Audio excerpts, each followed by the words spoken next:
What's good people, it's your boy Simbadis here and I'm back with a new video. Today's video I'm going to talk about how coronavirus affected the travel industry and the way we travel. So if you love traveling like I do, make sure watch this video right to the end because you need to have a basic understanding how we're going to travel after the coronavirus lockdown is over.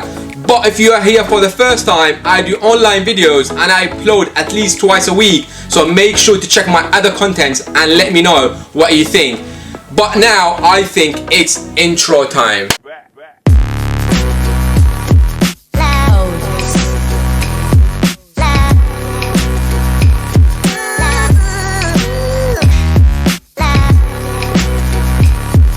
The coronavirus pandemic has changed all of our worlds, not just in the short term outside of the healthcare, where heroes dressed in gowns are battling on the front lines.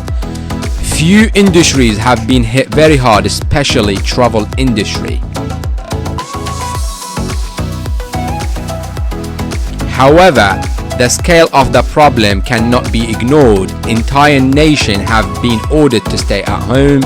Airlines have gone bankrupt, travel companies are laying off massive amount of workers, and hotels and now hospitals. When things do start to return to normal, travel, especially international travel, will look very different. Here are the top changes I see coming. So we are going to travel after coronavirus lockdown is over, but it won't be the same. Trust me, it will be 9 ways coronavirus going to change the way we travel, and we start at number 9. Number 9, air quality will be advertising feature. Any idea what a great air filter Lufthansa use on their flights? How about British Airways, Korean Air? Which Airbus model has the cleanest air? Do Boeing plane have fewer microbes in the air?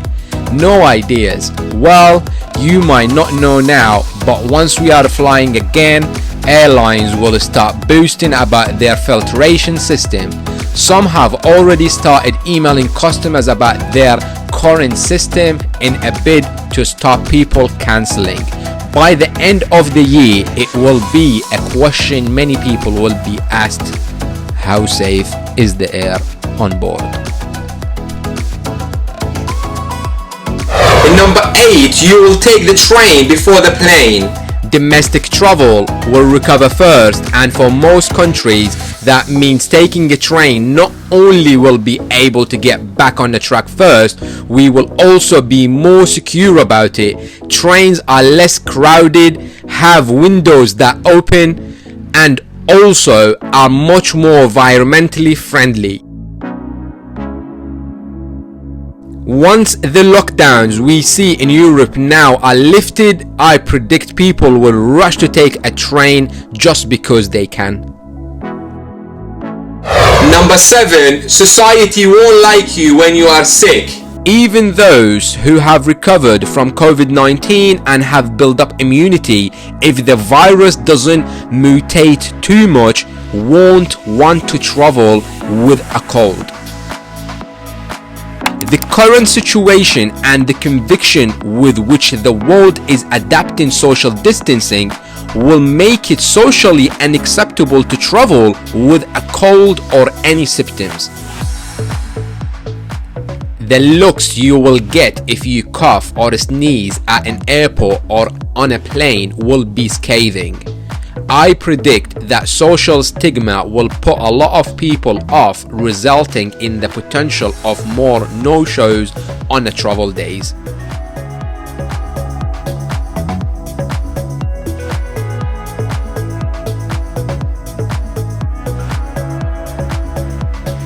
Number 6, you will tick that little box every time. We are all very used to airplane bookings coming with tons of add-ons once we have chosen our flight. Let's be honest, most of us skip past speed boarding, extra baggage, car rental, and even seat selection. One box that we won't be skipping past as much as the one asking us if we want to insure the flight.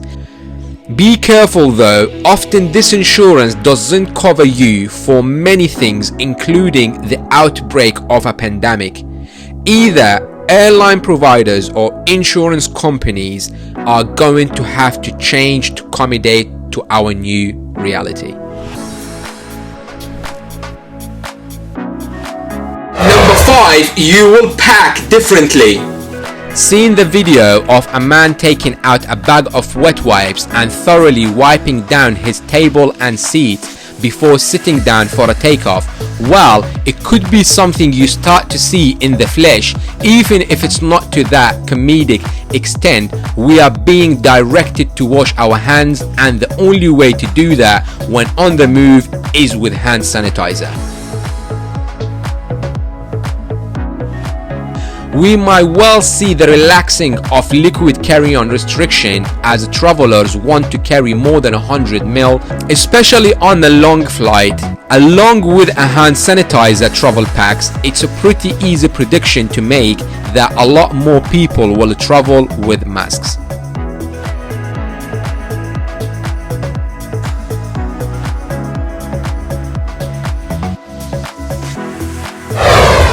Number 4, recovery will be uneven. We are seeing already that the factors influencing this pandemic are numerous. Strictness and timing of lockdown measures, robustness of healthcare system, the weather, luck, and other factors are all at work, meaning some countries and regions will recover first. We will see corridors of recovery open back up one by one.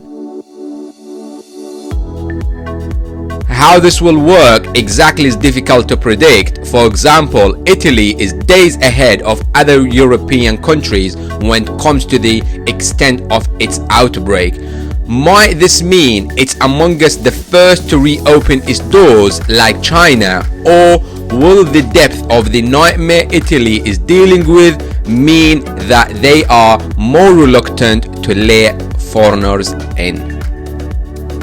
Number 3, travel will have a different expenses season.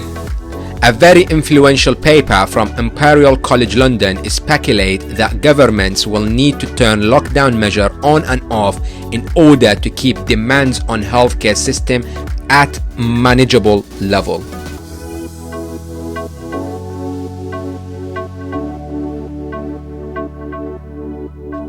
This means there will be windows of opportunity to travel that last only weeks or even days. Even with airlines desperate to get airborne again, seats will be limited, and we could see dramatic increase in the pricing during these windows.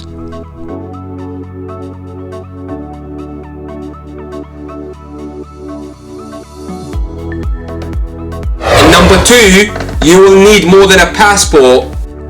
Some countries will not even take the chance of testing you at the border, especially if you are coming from an outbreak hotspot.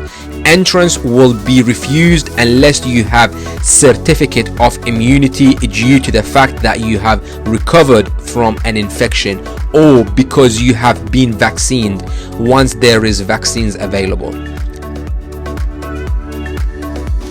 Wristbands with barcodes like those in the movie Contagion are very real prospect.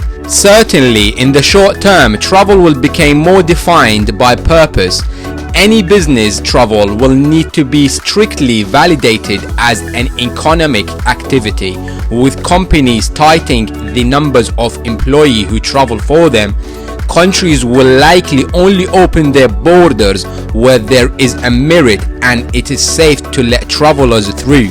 This might mean temporary visa and more documentation that you will need to take with you when traveling.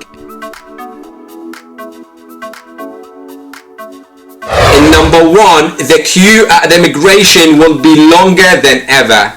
We are already seeing with China, Singapore and South Korea, countries that feel like they are on the top of their outbreaks, that the biggest worry now is a new infection coming from outside. Korea is ordering all persons entering from the US and Europe to isolate for 2 weeks, even if they test negative for COVID-19. Those without a permanent residence are being sent directly to an isolation ward. Manufacturers of heat cameras are seeing a spike in demand. Even when lockdown in Europe are over and we start to travel again, countries will test at the borders. If you thought the line at JFK immigration control was torture before, now consider what it will be like lining up to take a swab test and wait for the result.